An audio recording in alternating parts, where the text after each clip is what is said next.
Gonna be well worth it. 36 now. Feel like you on your last, like, however many years that is. Where's the drive still coming from? Do you still love it like you did 5, 6, 7 years ago?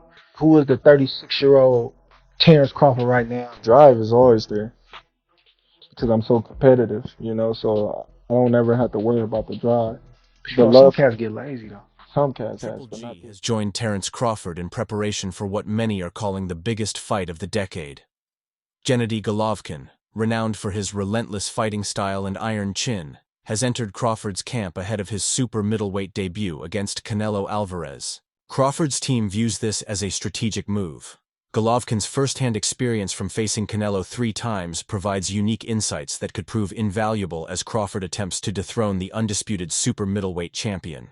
While Golovkin isn't taking on a formal coaching role, Crawford's head coach, Brian "Bomac" McIntyre, remains at the helm, with the core team still intact, including Esau Diaz and strength coach Jamie. He's great, one of the one of the greats who laced up the gloves. And so it's my job as a trainer, it's the job of Saul, the job of Red, whoever else is coming in camp with us, Bernie, leading to that win. A lot of people make. Yet Golovkin's role as a mentor or advisor is crucial. Having fought Canelo 3 times, he knows how to handle the pressure, how to counter Canelo's power, and, most importantly, how to survive in the ring against him. Their first fight in 2017 ended in a controversial draw, with many believing Golovkin deserved the win. In the rematch a year later, Canelo narrowly secured a points victory.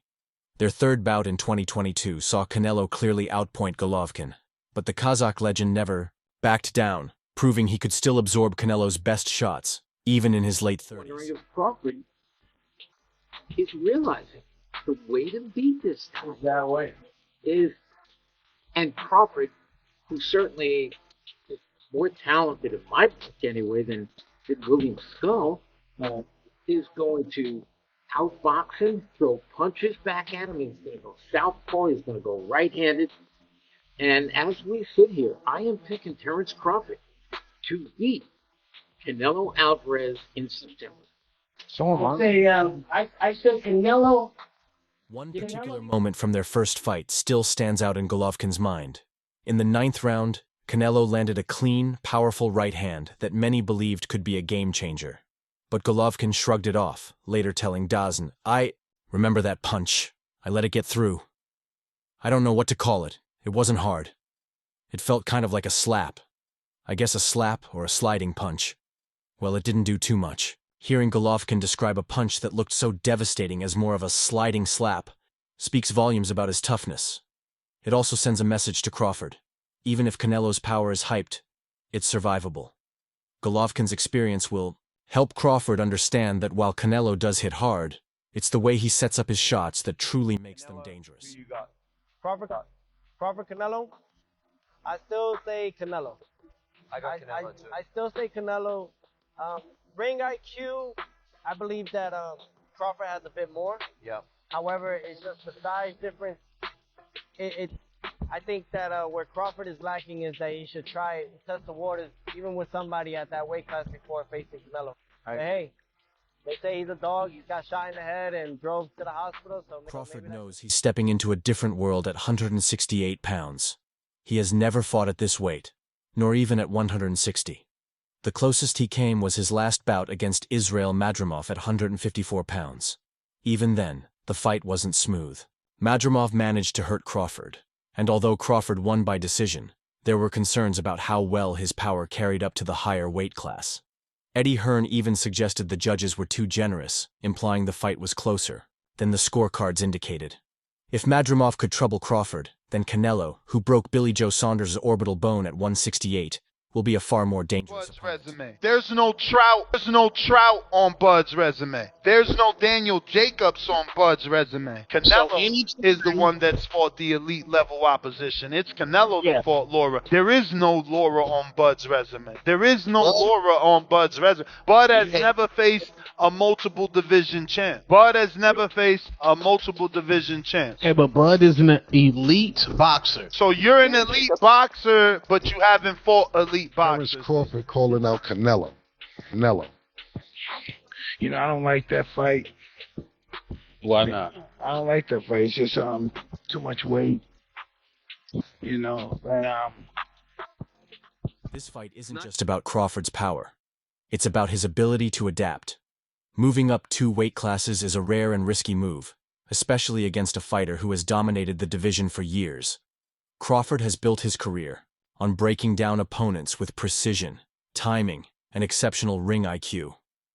At welterweight, he stopped Errol Spence Jr. and outclassed everyone in his path. But when he moved up to 154, his power didn't seem to affect Madrimov the same way. And that raises serious concerns against someone like Canelo, who has never been knocked down in his career.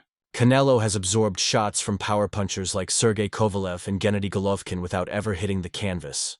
At 37, Crawford will be the older man in the ring, while Canelo, 3 years younger, remains physically strong and sharp. Because when you fight Canelo, the seed is set for him. And when I went, I saw J Balvin, I saw fireworks. You know? So you fight him, it's like you fighting in the Super Bowl. The weight difference, though, no? It is. It is a big difference, but it has been done before. Do you see him beating Canelo? I don't know. He definitely has the skills. He has the skills, but Canelo has the skills too. And he's a stronger, bigger guy, so. But it's not just about power and age. Activity matters too. Since September of last year, Canelo has fought twice, maintaining his rhythm and conditioning at a high level. Crawford, by contrast, hasn't stepped into the ring since his win over Israel Madrimov in August 2024. That layoff has raised questions about how prepared he'll be, especially at a higher weight. Fighters like Danny Garcia have openly expressed doubts about Crawford's move to 168. Reflecting on Crawford's last performance, Garcia said, "Just me assessing Crawford's last performance when he went up to 154 against Madrimov. I feel like his power really didn't carry up that much. So I feel like 168? That's tough. I mean, if he pulls this off, you've got to put him up there, like top 3 of all time."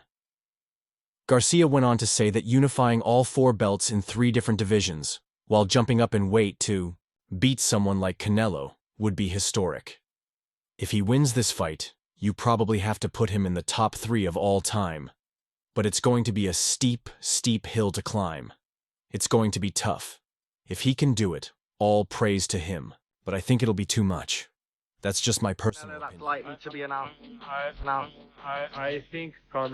I think Crawford wants this fight a lot. He wants the fight, and I think he will be more active than Canelo's previous opponent. And he has different mentality. He has champion mentality. I think the fight will be much more interesting. What do you make of the weight in that fight, the weight difference? I think Crawford will not let Canelo just walking on the ring when he wants. Because we could Canelo isn't solely focused on Crawford. He's already discussing a potential rematch with Dimitri Bivol at 175 pounds. Bivol convincingly defeated Canelo in 2022 and recently unified the light heavyweight division by beating Artur Beterbiev.